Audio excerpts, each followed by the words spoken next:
Ladies and gentlemen, welcome to the second episode of the Jordan B. Peterson edition of Who Do They Think They Are? With me, your host, Johnny Vedmore. And we're going back in time today, further than we did last time. We got to about 750 AD or so last time.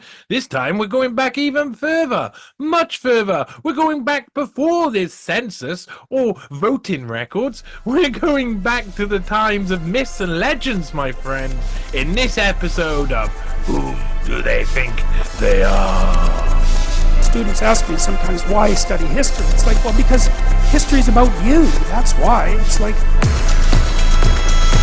history tells you who you are. You can't because you only live a little while. How the hell can you figure out who you are? So you need all this collective wisdom and all this dream-like information and all this mythology and all this narrative to inform you about what you are beyond what you see of yourself. Unless you're aware of the heroic stories of the past and the metaphysics of consciousness, let's say, because you don't know what you are, what you could be, because you're a historical creature.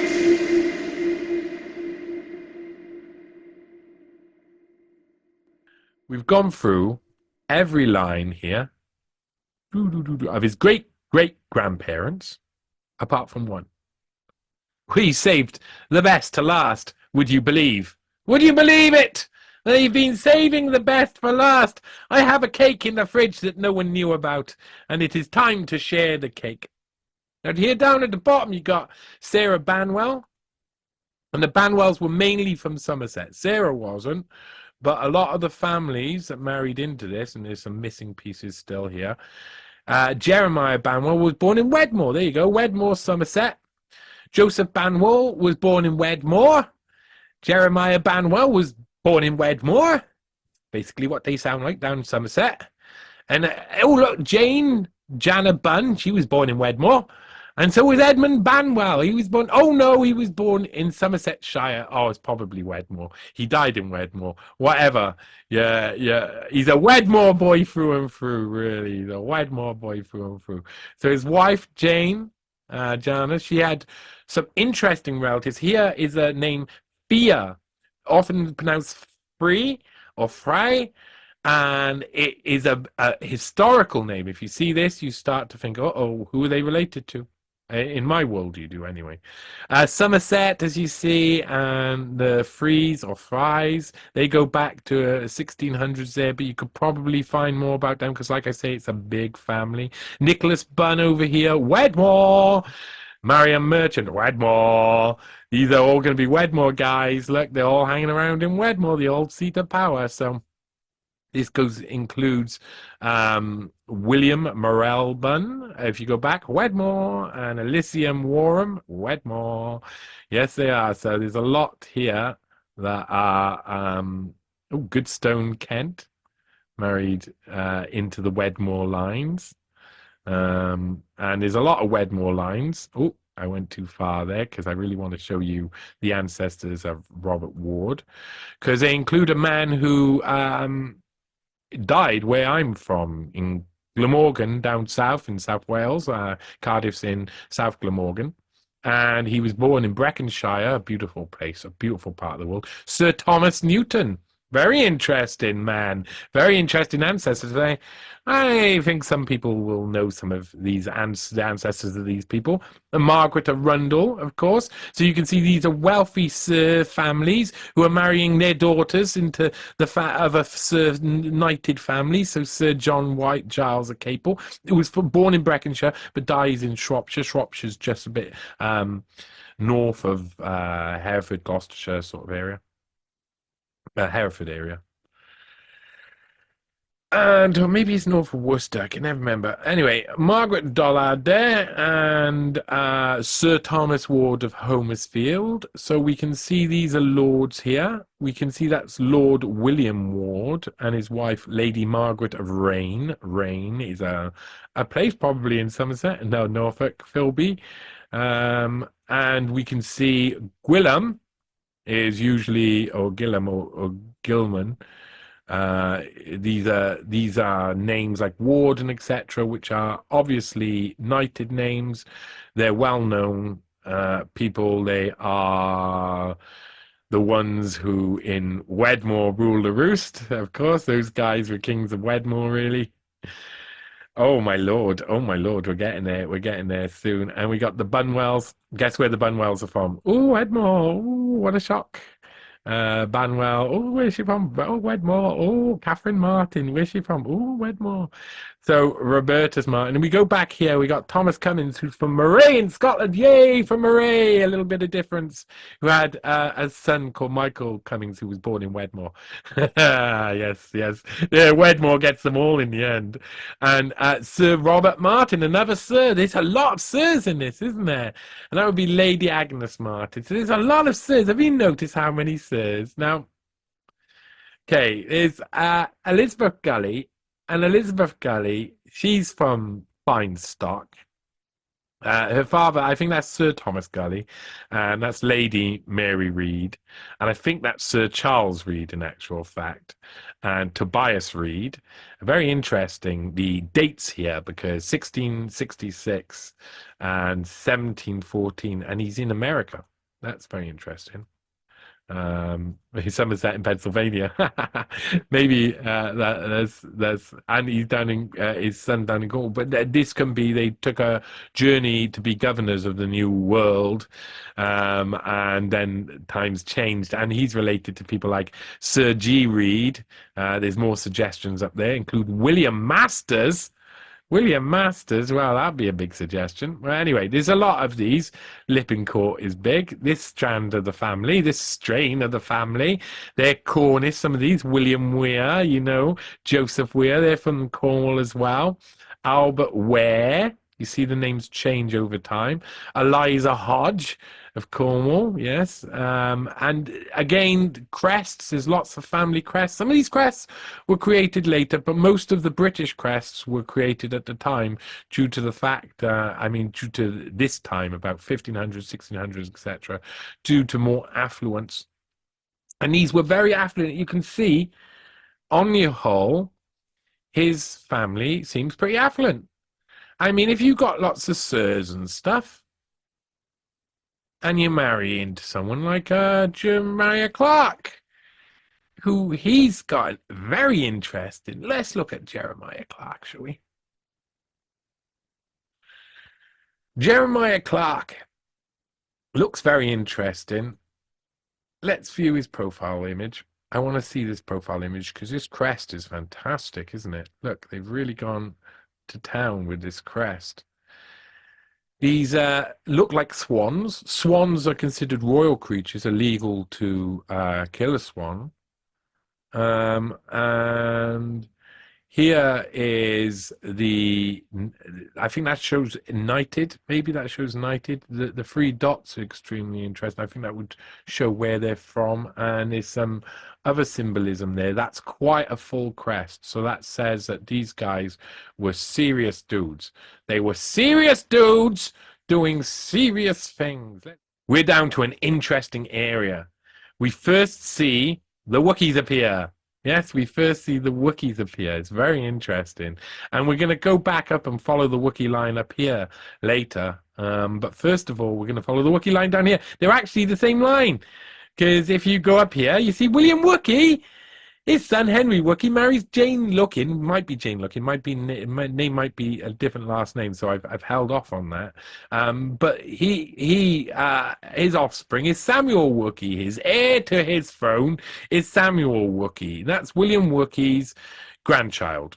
And now if we go to Jeremiah Clark, William Wookie's grandchild is also Jeremiah Clark. And there's the marriage of James Wookie to Sarah Jackson means that it's kind of a distant Wookie relative down the line. But William Wookie, his Wookie, the name Wookie, for those who don't know, we can always go and look. Because Wookie Hole is a place in Britain. It's a cave, a section of caves. It's in a place called Wookie, which is in Somerset, of course. Wookie Hole is a fantastic place for kids, for events and stuff.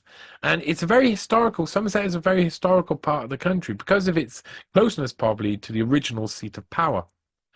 Now, down I'm not even sure where to start with this. This is very interesting, this line of the family. So you got the Howlers that lead to William Hawler. So that was probably born in the early 1600s. And then you got the Stanley family. Stanley family is going to lead us places. We are going places. So we'll save that for last on this part of the line. We look at John Clark, and we look at Alice Pope and Margaret Yates. These are all names with crests that have very famous name. The daughter of Edmund Yates, born 1460. You don't get on to ancestry.com just as a natural finds without it being that early, without you being from a big family. So if I research those, I'd have to add loads and loads of other probable knights. And you see there's nothing down John White line or the younger line. And we can see there's just Primrose or Brimson is down for these. It's just a clue. So these haven't been updated yet. And the Wilmot family. And it takes us down to these last families. You've got the Egertons, who don't have much else. The Robinsons, who, as you see, the names change during this period. During the 1500s, you see Old English being used less and New English being used more. Awesome. So we've followed the paternal line, and we've followed a lot of the maternal line, and we're going to keep on this Wookiee line, and we're going to follow this Wookiee line down, and we are going to go up the side here, up where you got Nathan Wookiee and James Wookiee and William Wookiee and Samuel Wookiee, whose father Henry Wookiee, and his father was William Wookiee, and his father was Nicholas Wookiee. And then you get into around almost the early 1600s. So you've got Thomas Henry, second Baronet of Bickerstaff, Thomas Henry Stanley, marrying Mary Egerton. Egertons are big, as you see. You've got royal crests here, etc. You've got the Grosvenor line. The Grosvenor line itself is going to be quite interesting. They'll lead off places, I'm sure. And you've got this royal crest, and you've got Elizabeth Egerton round here, so she was quite a big deal and got married off. And the Egertons married into the Stanley family, and they had an issue of Mary Stanley, who married Nicholas Wookiee and married into the Wookiee line, and the Wookiee line eventually leads on to Jordan B. Peterson's line. But Thomas Henry here, he's very interesting. Now, you notice I haven't done his family up here. I haven't gone, but that's because I've had to create a separate tree, because otherwise Ancestry will crash. Ancestry does not like you going back too far. If you go back too far, it'll keep crashing and keep messing us up all of the time. So I've had to create a separate Stanley tree. And we're going to look down this. I mean, some of these names down here on this part of the tree are really important, including the Bretons, Savages, Warburton. We're down at the big boys here. These are some of the big boys, and we'll talk about this. I think I'm not sure which way we should go, because with the Savage line, I've also had to make a Savage line separately because they go back so far. We're going to go back so far. And the Ancestry software just can't handle that. So I'm going to save this bit. First of all, we're going to go to look at Edward, Baronet of Bickerstaff, Edward Stanley, Sir Edward Stanley, who's born on the 14th of December, 1576 in Bickerstaff, Lancashire, England, and died the 4th of May, 1640. Now, if you go, and this is an example, if you go for the hints, and you go your Ancestry, you're searching around Ancestry, and you say, I'm looking for his father, and you try and look for an example of his father. Well, they'll tell you his father was probably Henry Stanley, the Earl of Derby. Oh my God. And that leads you down massive trees. I mean, if you were saying Lord Henry Stanley, the fourth Earl of Derby was Edward's father, then, oh my lord, that means he married Margaret Clifford, and that's 3 ancestors down from being related to Henry VII, directly related to Henry VII. But I think there's lots of mistakes being made here, because everybody in this family want it to be Henry Stanley, the Earl of Derby, but it does not make any sense, because this is a Baronet of Bickerstaff here. This isn't Henry Stanley is related to a different branch of the Stanley family tree. The Stanley family tree is massive, so these are wrong. These are wrong. These are erroneous. Henry of Derby is not related indirectly. He's not the Edward is not the issue of that. Henry is the issue of somebody else. So here we go. One source we can use to prove that Edward Stanley of Bickerstaff was the son of Henry of Orton and not Henry Earl of Derby would be the British History Online website, which has maintained many of the archives of the past, including this fantastically useful record, the collection called the Victoria County History of Lancaster, founded in 1899 and originally dedicated to Queen Victoria. The Victoria County History is an encyclopedic record of England's places and people from the earliest times to the present day. Well, it's very useful for us because there's lots of different volumes in the history of the county of Lancaster, and we want to go to volume 3 because volume 3 is where we're going to find Bickerstaff. So if we scroll on down, I'm sure it's about page 276 that we will find the township of Bickerstaff, and we will find a little explanation about Bickerstaff. First of all, it will tell us a little bit about the place, but if we already know it, and we can scroll down and we can get to these Free Sparrow Crest here, and we can read this little bit.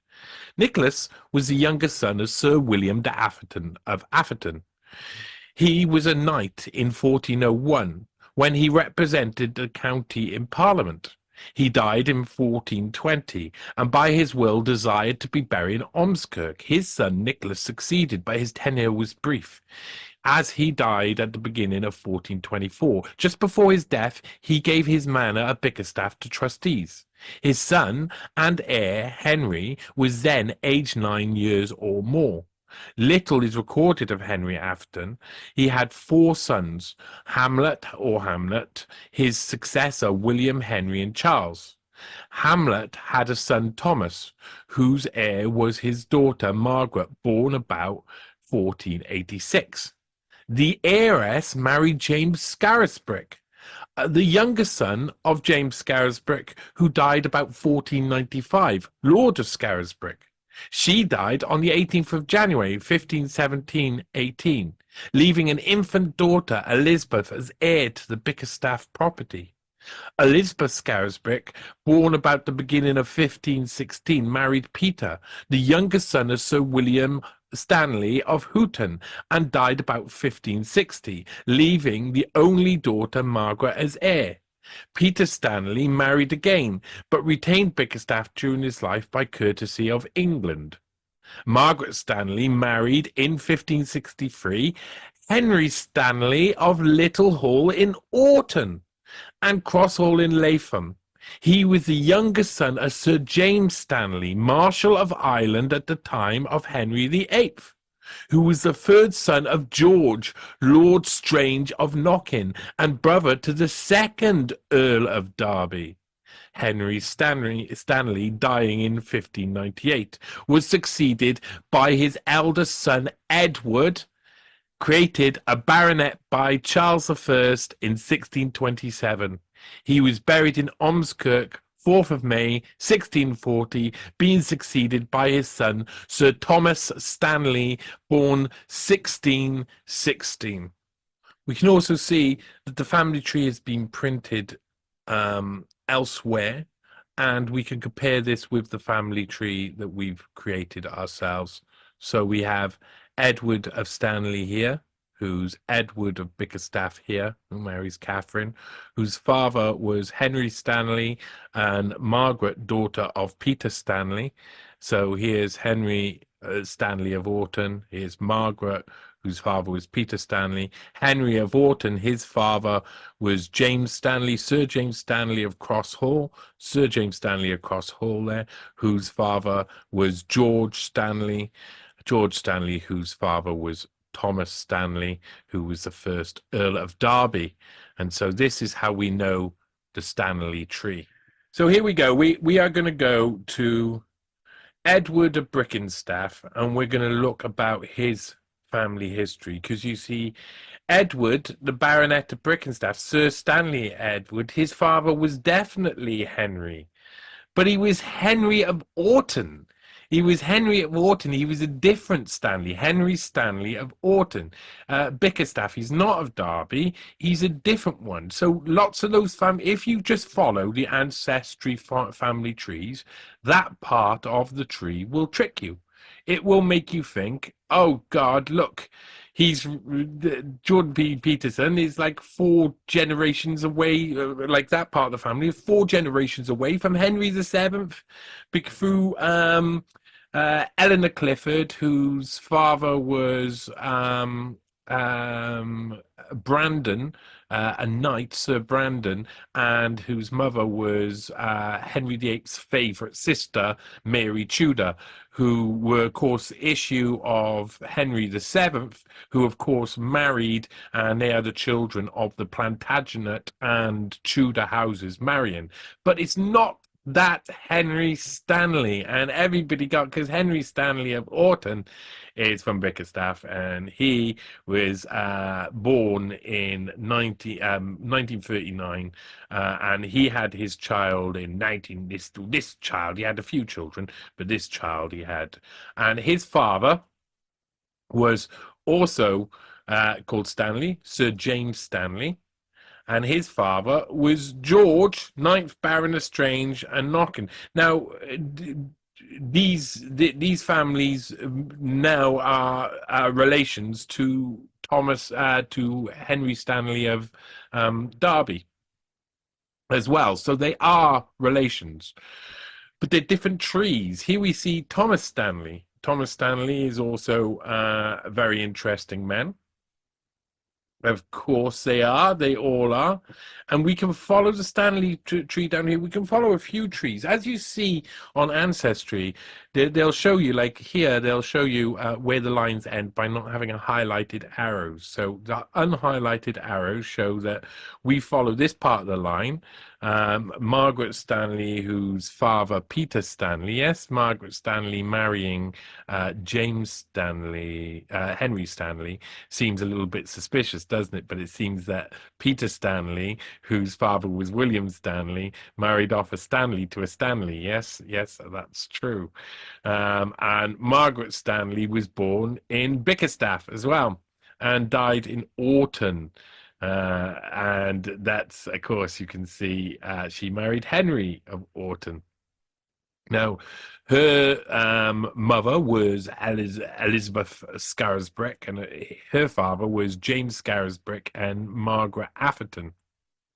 And James Scarisbrick, Sir James Scarisbrick, of course, you can see that their knighted families have a fairly traceable line back to the 1300s. All of these aren't from Ancestry telling me. I've had to go look elsewhere to find the family trees of most of these lines. This takes a hell of a lot of work. So, I mean, if you can support me, I need to support to do this sort of work, because this is very time intensive. On that side as well, you have a Radcliffe, and Radcliffes are extremely interesting characters, of course, a very famous name. They marry into the Harringtons. They go, I mean, they're William Harrington married Margaret Neville, so the Neville family is in there as well. And you got Catherine and Northwich. It goes back quite far. Look at this, Norwich, sorry.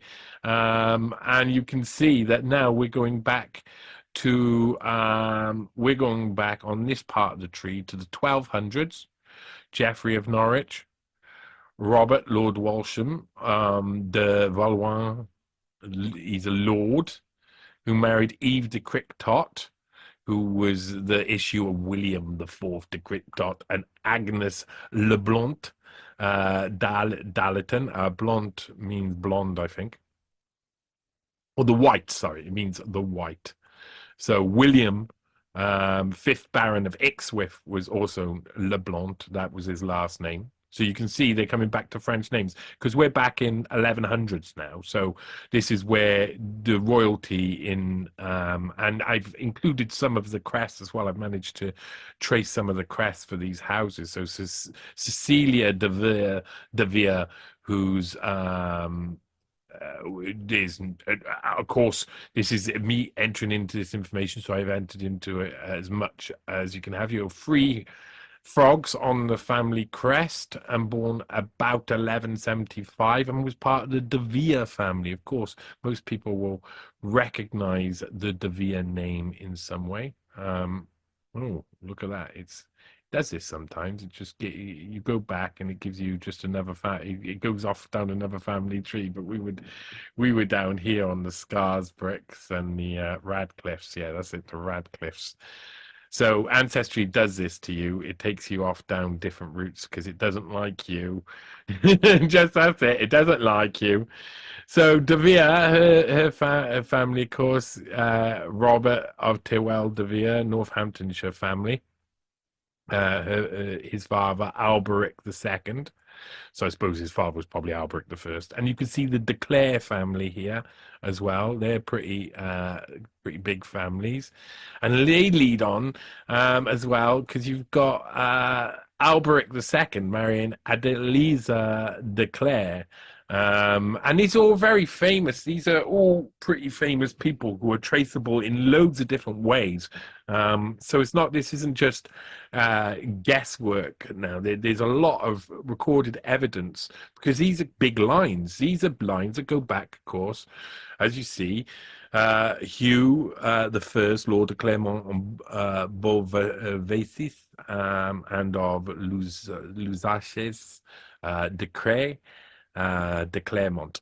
Again, Clermont family, that's a bit quite a big name. So it's a surprise I can only trace it back to Hugh the First there.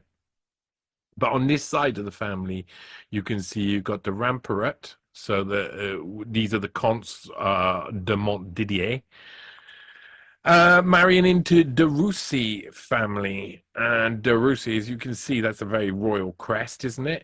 And they married into the Hanover family, of course, this is an extremely important line. Now you've got two splits of two lines here. This one goes off, ends up in 905 with a guy called Helpun, whose son was Hilduin I, who was the first Count of Montdidier. So you see these are the Montdidier counts that were handed down, and you can see the crests. This golden Tudor rose looking thing. So you see it's a French rose. And this down here, Beatrix de Hainaut, her father was Regine the Fourth de Hainaut, based in Ardennes. And the mother was Hedwig, Countess de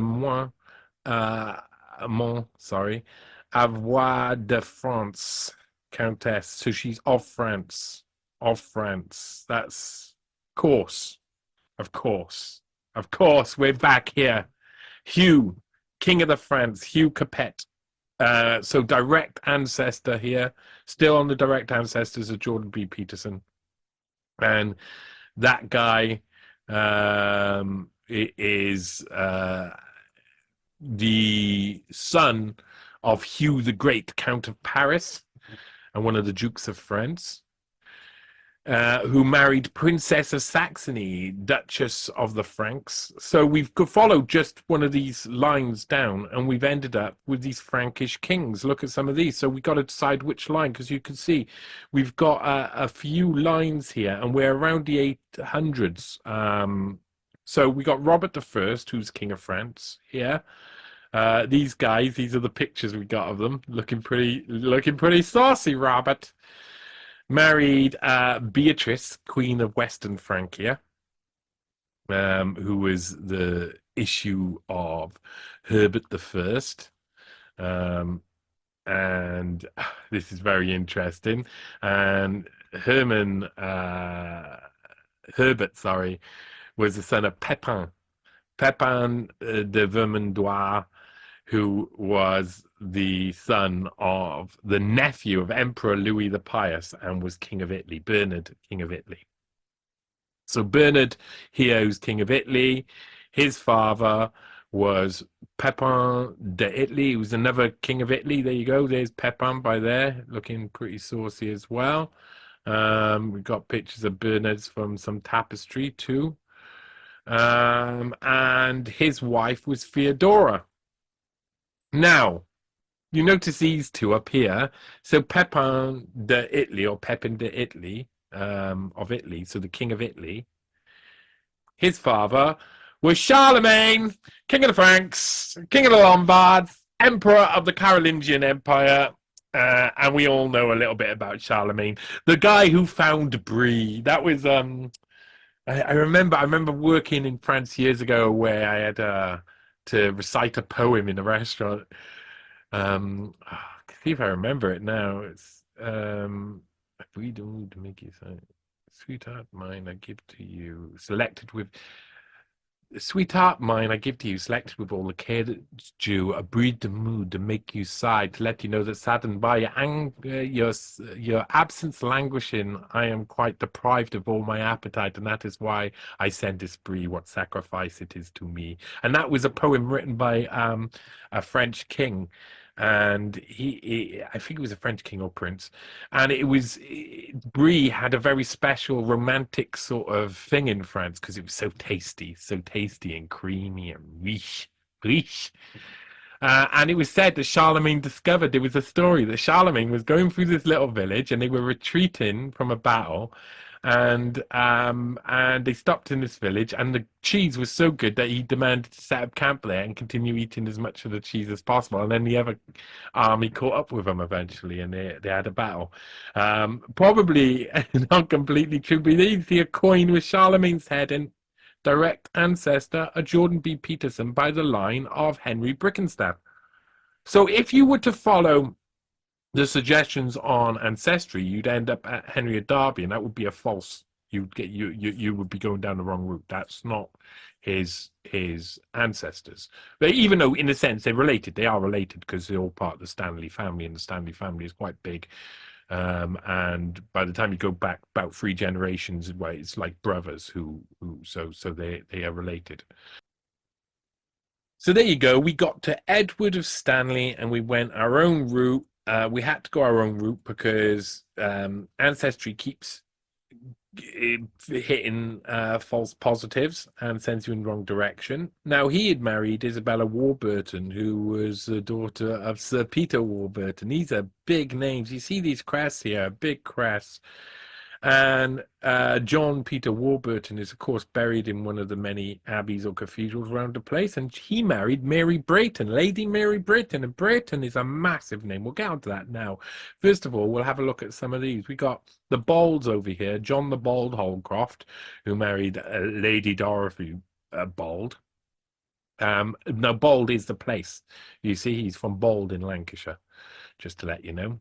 Whose father was Sir John Holcroft, who was High Sheriff, whose mother was Lady Standish. It goes back to Thomas Abusey Botelet. It's still saying the French lines. And you've got Anne Standish, Ralph Standish. And up here you've got the Warburton line, more Warburtons. So the Warburtons down here, and the Warburtons are pretty big.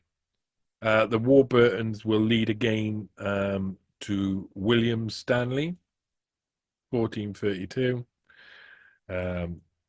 And we go back then with Eva Fitzalan, where we'll see it'll go back to Elizabeth de Bourne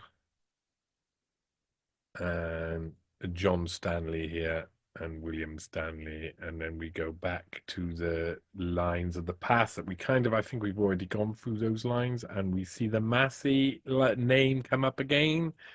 The Massey name come up again, indeed it does. But what's really interesting is this Savage line, and the Savage line goes back quite far. But the best place to find the Savage line is Of course, because you see the Savages married again into the Breton family. So the Bretons marry up here, and then Bretons marry back in here. So the Stanleys and Bretons are constantly marrying into each other's line, and the Savages also. The Savages are also something. The reason is a very small amount of them, and you have to understand that one very important thing: the Savages which we can find Thomas Savage, Archbishop of York. That's a big thing. Knights Templar. They're all listed as being Knights Templars. So we'll follow that line back, but we'll do that on another family tree. Otherwise, it'll crash. Yes, I'm talking about uh, Ancestry will crash. So you got some of the Breton lines. Again, the Bretons will go back further. You got the Massey lines. We've already seen the Massey lines on the other wall. You've seen where they lead. They lead to old French families, etc. But the Savage line is extremely important. And oh, you've got the Winnington line, of course. Of course.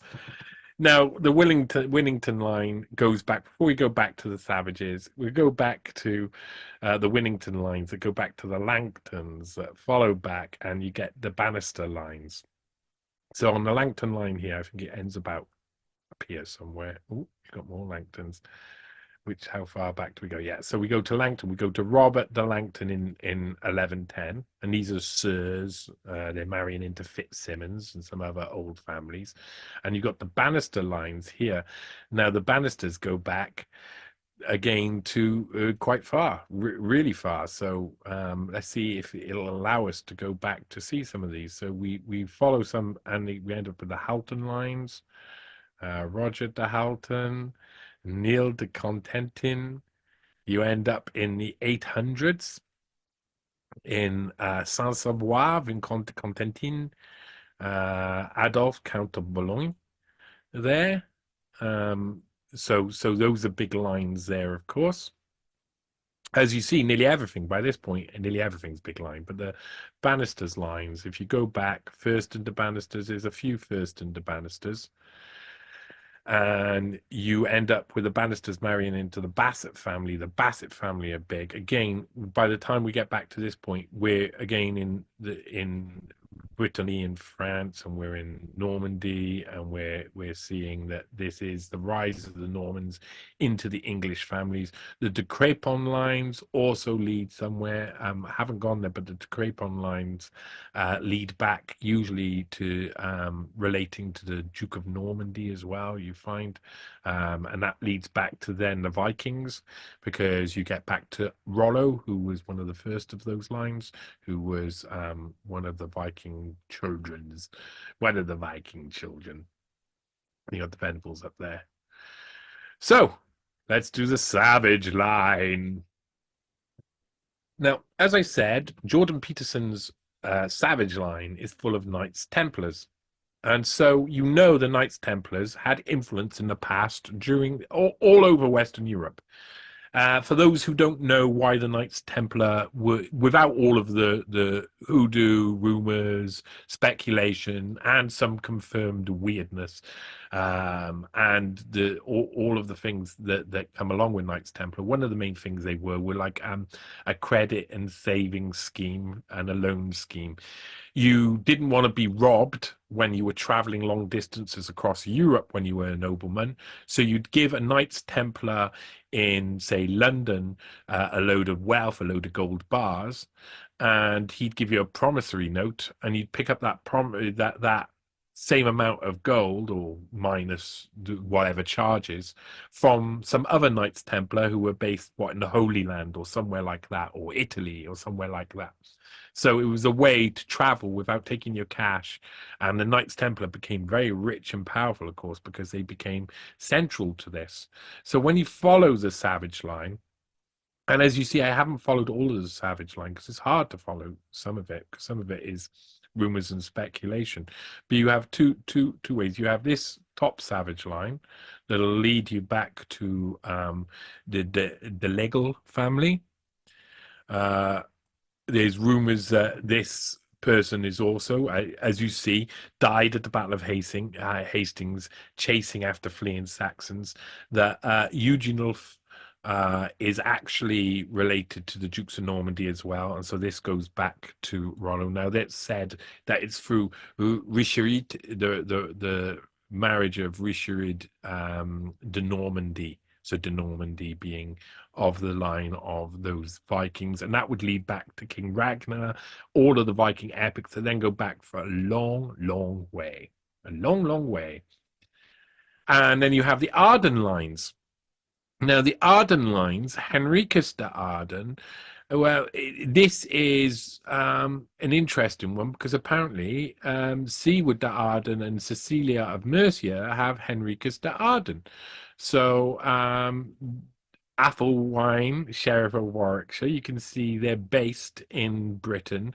Before 1066, they're already there. So they've already got like 1030 already in Warwick, 1045 already in Warwick. And Warwick is a central place in Britain and of course important to any invading army. Leofrun de Ardennes. Well, apparently Cecily of Mercia, whose mother was Nestverch Griffith of Wales, and father was apparently Osborne FitzRichard of Mercia, whose father was Richard Scrobb of Mercia. Now, Nest's mother was Aldgif of Mercia and Griffith ap Llywelyn, king. Griffith ap Llywelyn, yes, king.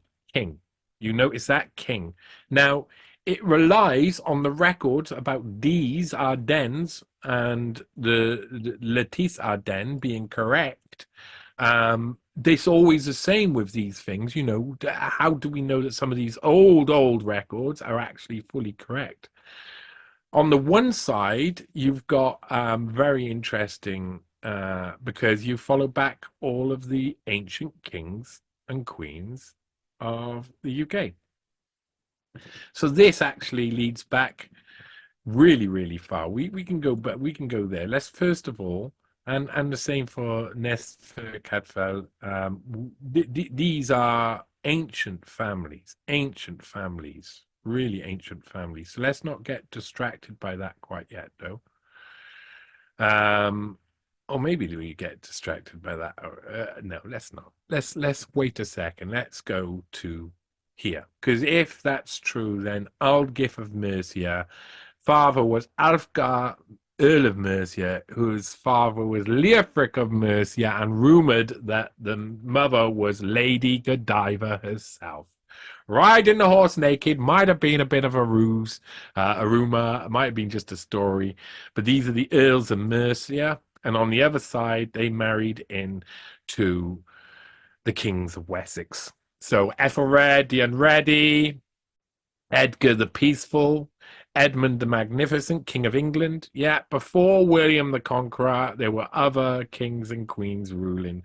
There was Edward the Elder, Anglo-Saxon king born 874, who was the son of Alfred the Great of Wessex, one of the most famous kings of that era, whose father was Ethelwulf of Wessex, whose father was Egbert, the great king of Wessex. These are the ancient kings and queens, and so these can go back quite far. The ancient kings and queens of Wales and Mercia go back quite far.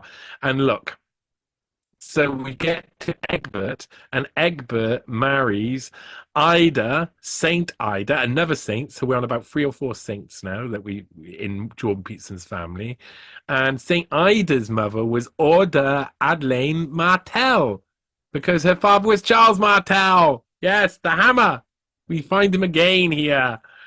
Whose father was Pepin, and then we have, we can go back quite far on some of that side of the family as well, which we didn't on the other tree, because we go back to other kings, Visigoth kings. We go back to the Visigoth kings marrying the Merovingian kings. We go back to King Clovis the First, who was of Merovinge. And we got Siegbert of Cologne, King of Cologne. We got Merovic. And we're now in 400 AD, yeah? So we're quite far back now. Cotilda of Burgundy. Saint, another saint. So that was, I wouldn't be surprised if the mother was saint. Well, her mother was Queen of Burgundy. And her father was, of course, Chilperic II, King of Burgundy. And they had saints, another saint there, whose father was Gondiac of Burgundy. So you can see that the Knights Templar lines, the Savage lines, really do go back to more kings and queens of Burgundy, Kings Clodius, King Pharamond. I mean, all of this isn't just me. This is you can trace this back yourself.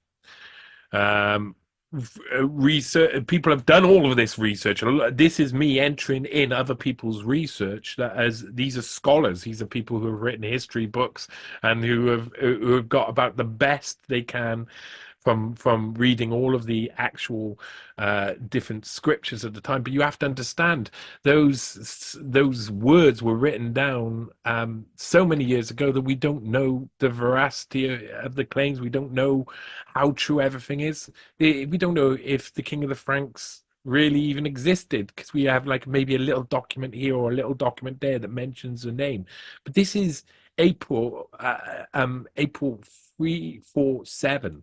So we're now on our way back to what is really essentially the earliest we can go, because we can go back even further. Of course, we know that then direct ancestry of Jordan Peterson includes Dagobert the First, the Frankish king. Uh, this is 257, and Gautier, who's a Frankish king. Again, Walter, the name Walter comes up over and over on all sides of Jordan Peterson's family. I would think that one day there'll be another Walter Peterson hanging around to place, it tells you. Claudius III of the Franks, we're back in 197 to Bartius, the Frankish king. We're nearly back at Jesus. Hilderic, the king of the Franks, whose father was King Suno. Now, Ancestry does not like me going back this far, so it may crash and take us back to the beginning. But look at what's happening here. You see this? You see how this is changing? We're back really early. We're really early. We're back with the Frankish kings. We're back with kings who were born in 96 AD, Marcomi king. And we get back to this, which we'll get on the other line as well. Coelus king, King Coelus. Now, this is Roman-ruled Britain at this point. This is Rome, where they built the Watling Street. There you go. It's like, no one traces their history back to the time of Jesus. How dare you? This is what we built this software for. We haven't built this for this. We built this so that you can find out who your auntie was, not find out about Godfrey de Burgundy or Fortmund Britain. No, we don't want you knowing about any of that. We don't want you going back to the time of Jesus, because then you might get ideas about yourself. You get on this side, Gladys is apparently the daughter of Siarclotis bin Jasna. So that's an interesting that his bin is in there. 100 Roman Britannia. And if we go back on the other side again, we'll have to do this, because they won't want to see. If you press the button, they'll throw you back. There's a reason. I mean, there's got to be a reason behind this. It's not only software. It's that after a while, they don't believe that you can do what is possible, which is finding out whether or not you're related to kings and queens. Because that's what people really get Ancestry for, isn't it? To find out whether they're kings or queens. So we know that Coelus king, his father was King Marius, whose mother is somewhere recorded, in some places recorded as Junessa, Queen Junessa, whose father was Emperor Claudius. And if you look at this, Claudius, Nero Claudius Drusus Germanicus, who married Antonia Minor, whose father is reportedly Mark Antony. We all know Mark Antony. Get ready to fly back in time. Boop. So you can follow the Marius line down this way and get back to Mark Antony. But up here, we can go back even further, because now, if you notice, the dates will be going backwards. Born in 170, died in 112. That's because we're BC. The Galius king, Aenad C. Ap Carrid. This relationship here means that you're going back to the ancient kings and queens of Wales and Britain, Old Britain. That's where you get lots of Cornwall, lots of Wales. And the old language, ap, meaning of, still used in Welsh. You go to the Eisteddfod and you'll still see this Welsh being spoken. You go to Eisteddfod, you go anywhere in Wales, you hear this language still being spoken. You can see Antonius ap Cecil ap Gwrst king. And on this side, we go back to 500 AD. And if you follow the lines of the claimed kings and queens, and again, all of this, we're no longer in documented territory. We're in poems, we're in literature, we're in ancient Roman texts, we're in a time where we can't be sure of anything. And this is as far as we can get back. We're on 670 BC here. We're 700 years before Christ, with Cymru, the Camber, born in Siluria in Wales, not that far from where I am right now, ap Brutus, whose father was King Brutus, born in Italy, died in England.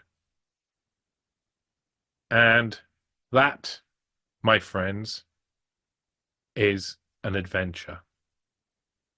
That, my friend, is an adventure. If we look along this is that one part of the line of kings and queens that goes back just to the Savage family, and that's following it back from 1250.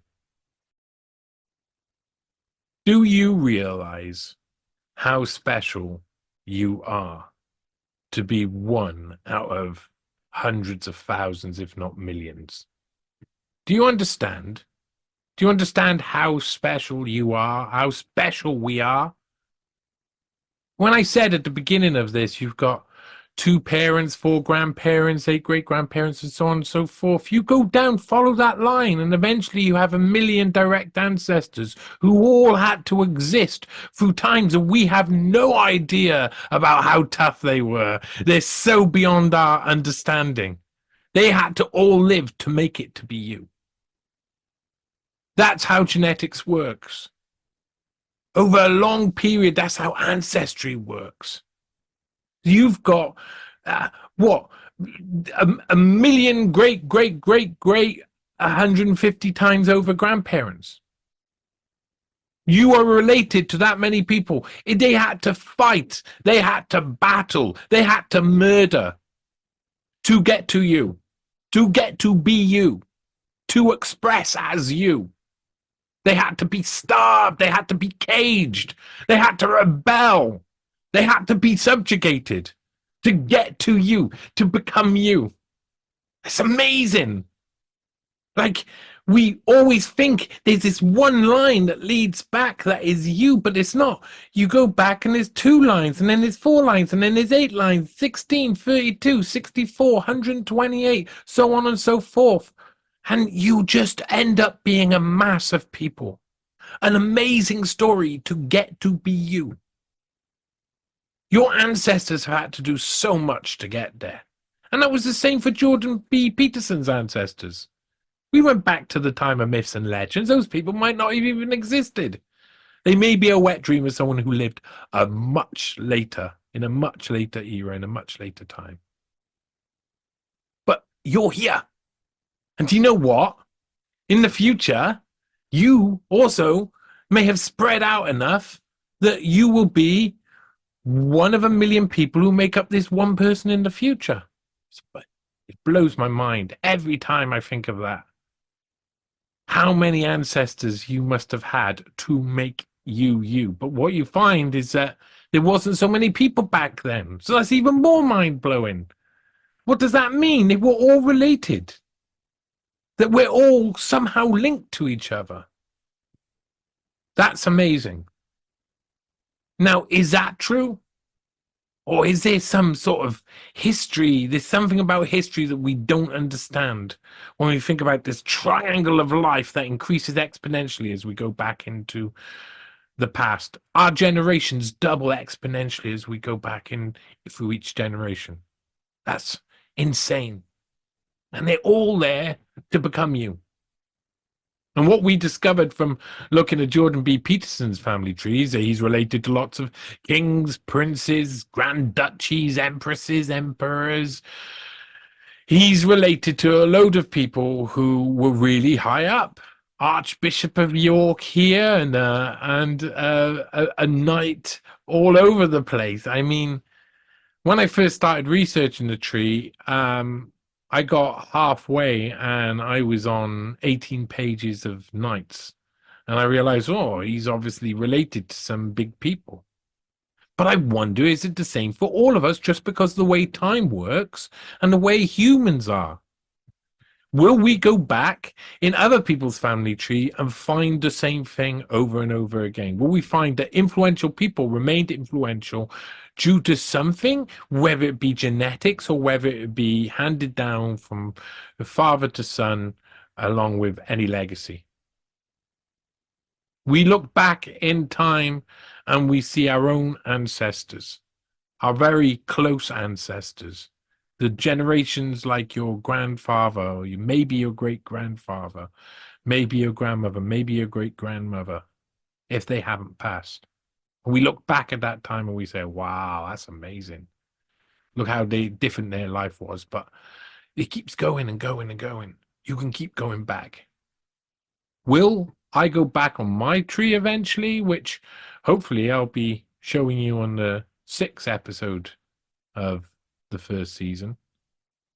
Will I go back and discover that I'm from kings and queens, from emperors, from grand duchies, from whatever was you called an emperor in Hungary back in the day? Is that going to be me? Is that going to be you? Well, we'll find out. We're going on an adventure. This has been the first episode of Who Do They Think They Are? With me, Johnny Vedmore, and I hope you can join me for more. Please like, share, subscribe, and support. See you later. Hello, my name is Johnny Vedmore, and I'm an independent journalist. And to remain being an independent journalist, I need your help and support. So, if you want to support the work and you like the content you just watched, please go to johnnyvedmore.com or to newspaste.com, and at the top you'll find ways to support me, including my Patreon. You can buy me a coffee, or you can drop me something on Ko-Fi, or you can tip me on a platform like Rockfin or YouTube. Any way you can find to help, even if it's like, share, subscribe, following me on a different platform. I really do appreciate it. Also, if you want me to go through your family tree in a video for you and your family, I'm available to hire. So please get in touch.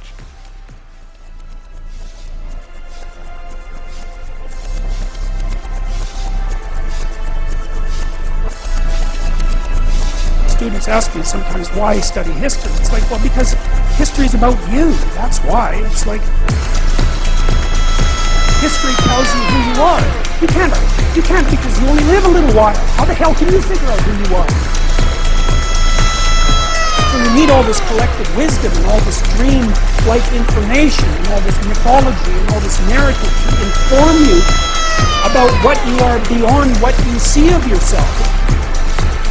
Unless you're aware of the heroic stories of the past and the metaphysics of consciousness, let's say, because you don't know what you are, what you could be, because you're a historical creature.